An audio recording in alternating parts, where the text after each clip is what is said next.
So think about the last time you tried to pick up something new, maybe a recipe or some coding thing, whatever. Okay. You probably reached for your phone or laptop, didn't you? Yeah, almost certainly. Right. So that got us thinking, when it's something like learning a language, which feels so, personal, Mm-hmm. how much are all these apps and videos and these new AI tools actually helping people? Like, really? That's exactly what we're digging into today. It's a huge topic. Yeah. This whole deep dive is about looking at how technology is, well, changing everything in language learning. You've got apps, YouTube, podcasts, AI. It's everywhere. And we're basing this on some really interesting stuff from the English Speak Show, right? Their chat about tech's impact. That's the one. We're looking at what their hosts, David and Emma, had to say. They had some great perspectives. Okay. So basically, our mission here is to help you, the listener, get a clear handle on the pros, the cons, and like how to actually use this tech effectively. Think of it as a shortcut to getting smart on this.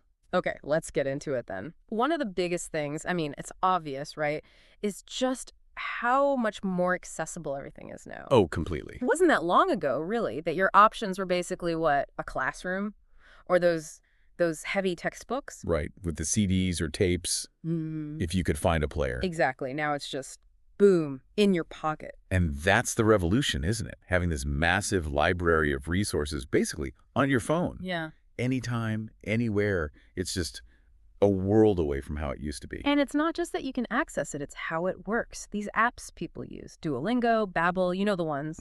They're not just throwing the same lesson at everyone. They actually, adapt to you, to your speed, what you're interested in. Yeah, and that personalization is, well, it's incredibly important from a learning perspective. Think about a traditional class. It's really hard for one teacher to tailor things perfectly for 30 different students at once. Impossible, basically. Yeah, pretty much.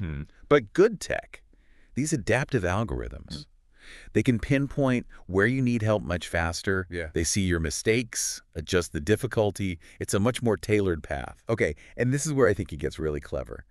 The gamification stuff. Ah, yes. Duolingo's famous for it. Right. You're earning points, climbing leaderboards, keeping streaks alive. It makes it feel less like homework. It absolutely does. It taps into those basic human drives, Achievement, reward, a little bit of competition. It makes the grind of learning vocab or grammar, well, more fun. Keeps you coming back. Exactly. Those little dopamine hits can really help build a consistent habit, which is often half the battle in language learning. And it's not only the big apps. What about platforms like YouTube or even TikTok? The amount of creative language content there is just wild. It's incredible. You've got people teaching through songs, through funny little sketches, quick conversational bits. The variety is staggering. And the great thing is you can find someone whose style just clicks with you. Plus, you can pick your accent you want. British English, American, Australian, it's usually there. Find your niche. Precisely. That flexibility is a huge advantage. Okay, so this leads to the big question, I guess. We have all this amazing tech. Can it actually, replace the old ways? Can you just use an app and become fluent? Ditch the classroom? That's the million-dollar question, isn't it? Yeah. And the general feeling, the consensus really, is probably not entirely. Okay. Technology is fantastic for certain things. Building vocabulary, drilling grammar, listening practice, brilliant. But language isn't just rules and words. It's about talking to people. Exactly. It's communication, it's interaction. And that's where tech on its own often falls short. So this idea of blended learning seems to be the sweet spot. Right, using both. Yeah. Use the tech for the drills, the vocab, the listening. Yeah. But then you need that real-world practice, speaking with actual humans. Makes sense.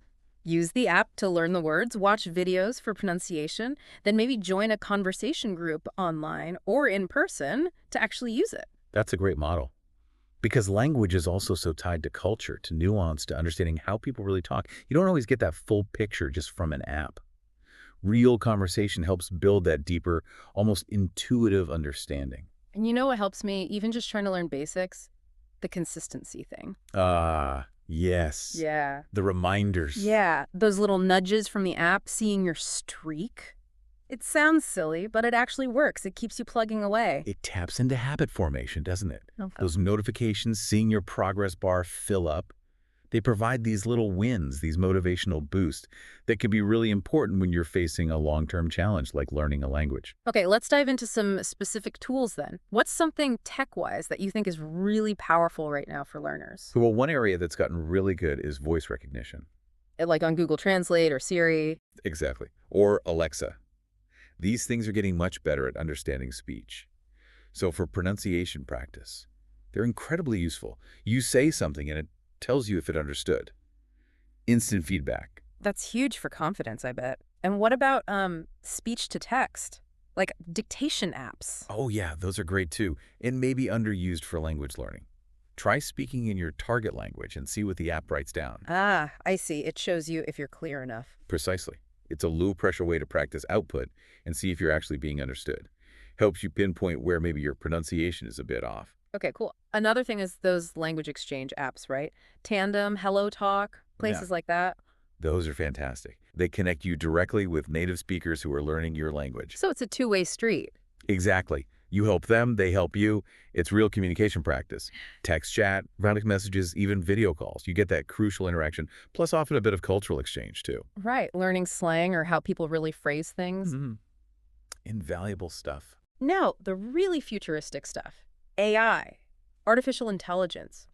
We're seeing tools like ChatGPT, grammar checkers like Grammarly. They seem to be doing amazing things. How does AI fit in? Oh, AI is a game changer, no question.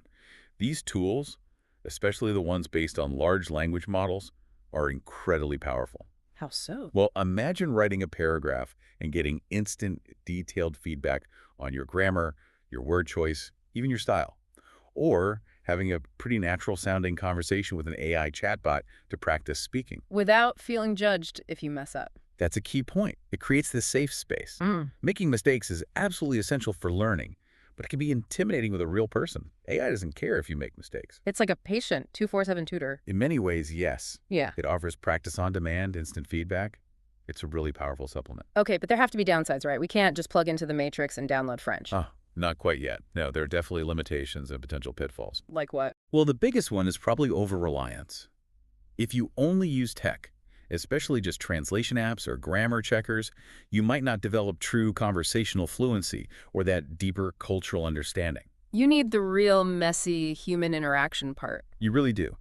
Also, sometimes the gamification, the points, the levels, they can create a false sense of progress. How do you mean? Like, you might be acing the app's quizzes, getting all the badges, but can you actually hold a simple conversation in a cafe?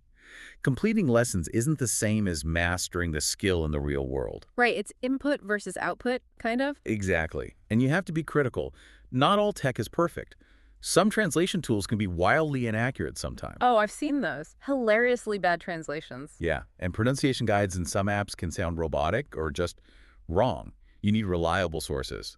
And let's be honest, screen fatigue is a real thing too. Staring at a device for hours isn't always ideal. True. But despite the pitfalls, people are using this stuff successfully, right? Any cool examples? Oh, absolutely. I heard about one student who basically learned conversational English, Yeah. mostly from Netflix and YouTube. Really? How? Just immerse themselves. Used subtitles strategically, maybe English first, then their native language, then none. Paused, repeated phrases out loud, took notes. Really active watching, not passive. Wow, that takes dedication. Mhm. But it shows what's possible with readily available stuff. It does. Another example was someone who got much better at speaking by recording themselves reading news articles in English. Okay. And then they'd listen back and compare their pronunciation, their intonation, to how a native speaker sounded reading the same article. Ah, self-correction using tech. Clever. Very. It just shows that with a bit of creativity and finding the right tools for you, technology can make a huge difference. So let's try and sum this up. Back to the core question. How effective is technology for language learning? What's the verdict? I'd say it's very effective if used wisely. The big... The big if. It gives Yeah. you incredible access, amazing variety, tools for motivation, for practice. It's powerful. But it's not a magic bullet. Definitely not. The best approach, for most people, seems to be that blended one we talked about, combining tech tools with real human interaction, cultural exposure, and just consistent, focused effort. Tech is a powerful ally, not a replacement for the whole journey. Okay, got it. So before we finish, maybe some quick practical tips. If someone listening wants to use tech better, what should they do? Sure. First, mix it up. Don't just use one app. Use a few different things, apps for grammar, maybe videos for listening, podcasts to get used to natural speech, and definitely find ways to actually talk to people, even if it's via language exchange apps. Don't put all your eggs in one digital basket. Exactly. Second, actually speak. Don't just read and listen. Use those voice recognition tools. Record yourself. Talk to an AI bot. Make noise. Even if it feels awkward at first. Especially if it feels awkward. That's where the learning happens. Third, set realistic goals. Track your progress with tech if it helps. But remember, language learning takes time. It's a marathon, not a sprint.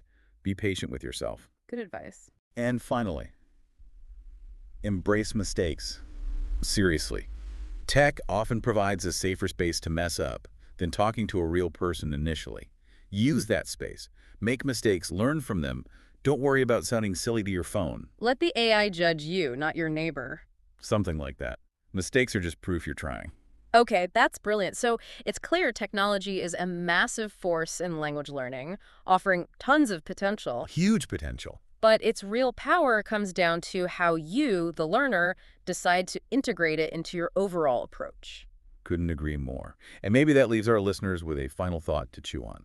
Go on. As this technology keeps evolving so fast, think about how it's not just changing how we learn words, but how it might actually be shaping human connection itself. How can you consciously use these tools, not just to get fluent, but maybe to connect with people from different backgrounds on a deeper level? That's a great place to leave it. Food for thought indeed.